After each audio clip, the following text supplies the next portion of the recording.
Bismillah ar-Rahman ar-Rahim. Thank you very much for inviting me. And as you all know, ptosis is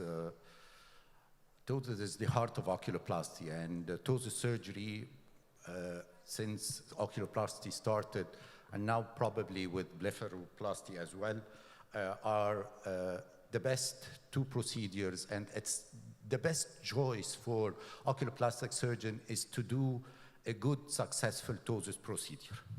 Usually, most cases of ptosis would go well, whether you're doing in children, levator resection, in adults, whether it's combined with blepharoplasty or not, whether you're doing like what Dr. Allen just said, the posterior approach for young people or for old post-cataracts or post-contact lenses.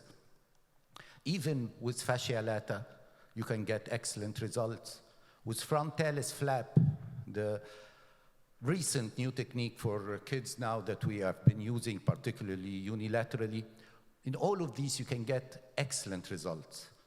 Good motility, good position, good closure.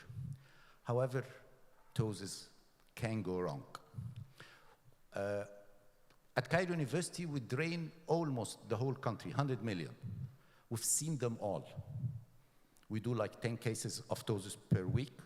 So, plus the referrals that come have been operated upon elsewhere.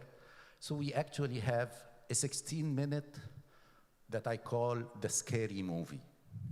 What can happen wrong with procedures? I cannot put the 16-minute. We'll just see 4 or 5 minutes of what can happen if ptosis does not go well. Can we have the, yes. Undercorrection is the commonest complication, particularly in kids with congenital ptosis, and this should be repaired immediately. It will never go alone, because ptosis in these kids is not just cosmetic, it's functional as well.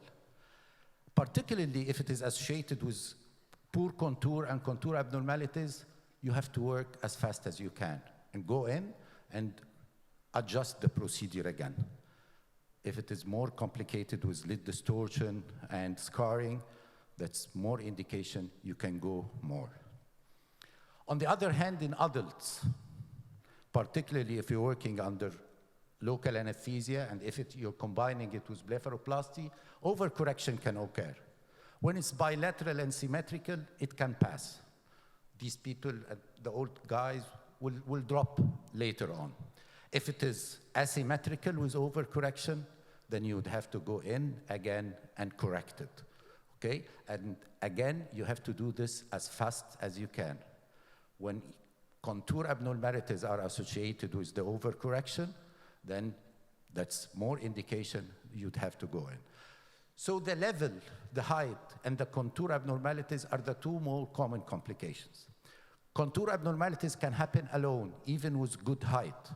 And this is an indication you need to go in fast, because if you wait, you will probably end up in segmental lid resection to get cover of the contour abnormalities. Ptosis can end up in loss of lashes. If you dissect near the lid margin where the root of the lashes is, then you can lose the lashes. You can end up with entropion.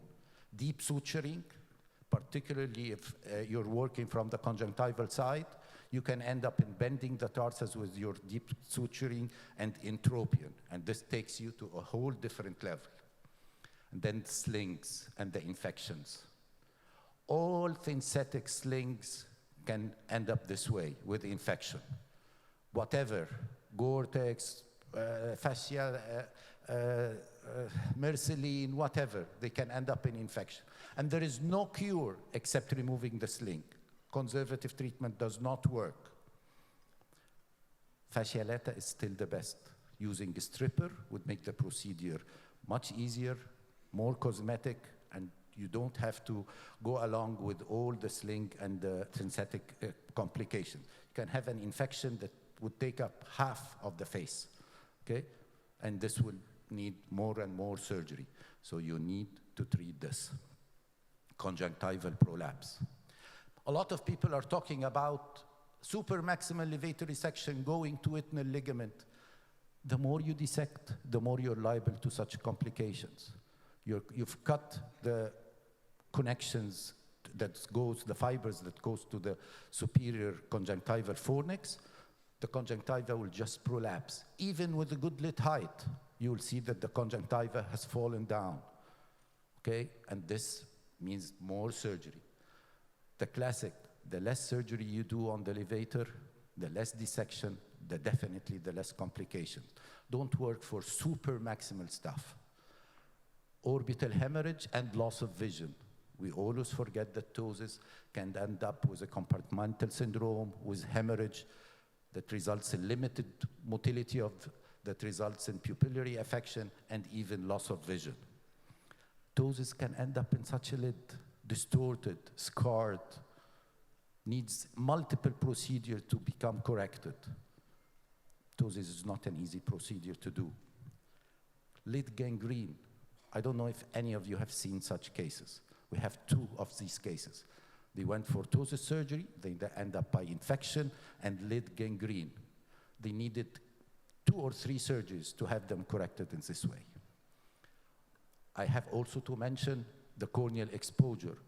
Patients with external ophthalmoplegia, when you lift the lid up, even with a successful procedure, you can end up in losing the cornea and losing their vision.